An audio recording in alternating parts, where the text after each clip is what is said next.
Bonjour les amis, j'espère que vous allez bien. Donc aujourd'hui nous allons découvrir pas mal de choses, d'accord? Donc je vais aller un peu vite. C'est un sujet un peu ardu, d'accord?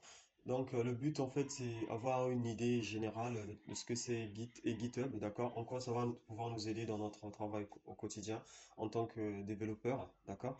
Donc pour commencer, on va tout d'abord parler un peu de nous, d'accord? Donc si nous sommes là aujourd'hui, c'est parce que nous avons pour la plupart un ordi ou bien presque. Donc notre métier, de façon générale, il consistait un peu à taper sur un clavier, à créer un fichier, à modifier le fichier. C'est un peu ça.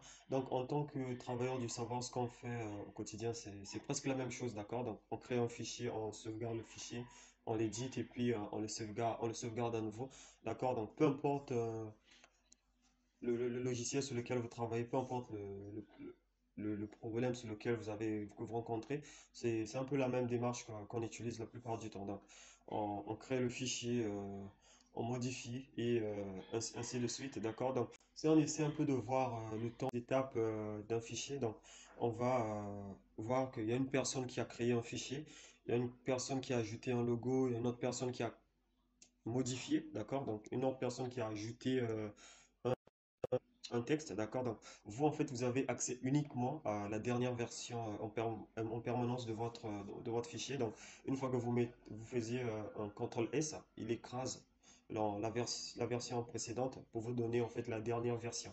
Donc, la plupart du temps, c'est ce que nous faisons, puisque lorsqu'on travaille sur un projet, que ce soit en équipe, que ce soit en individuel, c'est un peu la même démarche qu'on utilise la plupart du temps.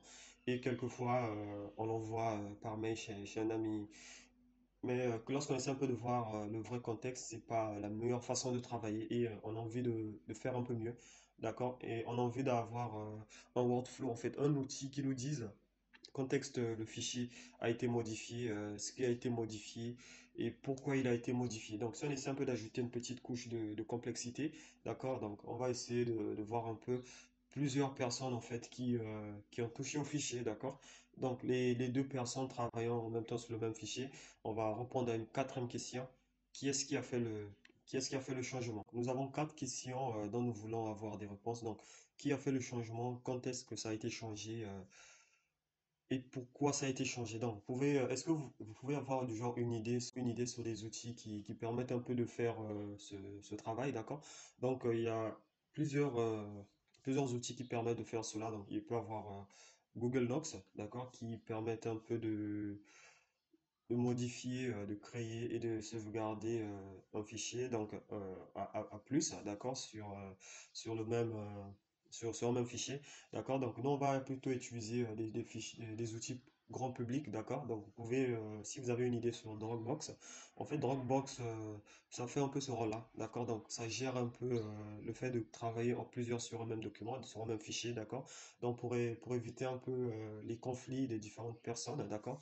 Donc, il y a une version qui vous permet aussi de repartir en arrière. Par contre, en fait, les outils comme Google Docs ou bien Drive et Dropbox, en fait, n'est pas trop approprié pour nous les développeurs. Donc, pour des raisons que nous allons peut-être pas développer. Donc, pour nous les développeurs, en fait, nous avons des outils appropriés qui vont plus ou moins craquer des versions, qui vont nous permettre en fait de travailler en équipe et garder en fait une historique de tout notre travail, d'accord? Donc voilà pourquoi nous avons fait le choix de choisir Git, d'accord? Donc vous pouvez, en fait, il y a plusieurs outils qui sont concurrents à Git, d'accord? Qui ont un peu le même, la même ambition et le même permettre un peu de mieux éditer notre travail, d'accord? Donc, si vous avez déjà vu par exemple un outil comme SVM, vous pouvez en fait avoir une idée beaucoup plus simple sur Git aujourd'hui, d'accord?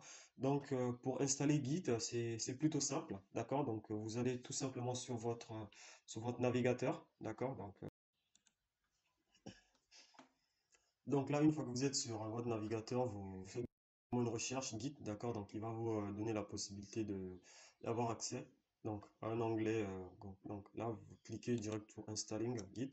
Donc là, il va vous emmener directement sur la documentation de Git. Donc pour les curieux, vous avez la possibilité de essayer un peu de faire des recherches, lire et voir un peu c'est quoi le contexte de Git, d'accord? Donc là, vous venez à Download. Donc là, vous avez la possibilité de télécharger une version appropriée à votre ordinateur, d'accord? Donc faut y cliquer, bah, puisque nous on utilise Windows, donc on clique directement sur Windows, il y a Mac, Linux et voilà. Donc là, vous avez la possibilité de faire le choix sur les types de versions que vous avez, que vous voulez utiliser par rapport à votre système d'exploitation, d'accord? Donc voilà ce que nous allons faire parce que moi je l'ai déjà installé de votre côté, vous le téléchargez puis vous installez, vous allez juste suivre la démarche habituelle pour installer un logiciel, d'accord? Et nous allons revenir très prochainement avec une nouvelle vidéo là-dessus. Donc la nouvelle vidéo va porter maintenant sur la configuration de Git, d'accord? Avant de pouvoir lancer un terminal. Donc ceux d'entre nous qui n'avons pas encore utilisé de terminal, ce sera peut-être une nouvelle expérience. Et pour ceux qui ont déjà utilisé, ça sera très, très chouette puisque vous serez déjà habitué en fait à l'univers de travail, etc. D'accord? Donc on se dit à la prochaine vidéo.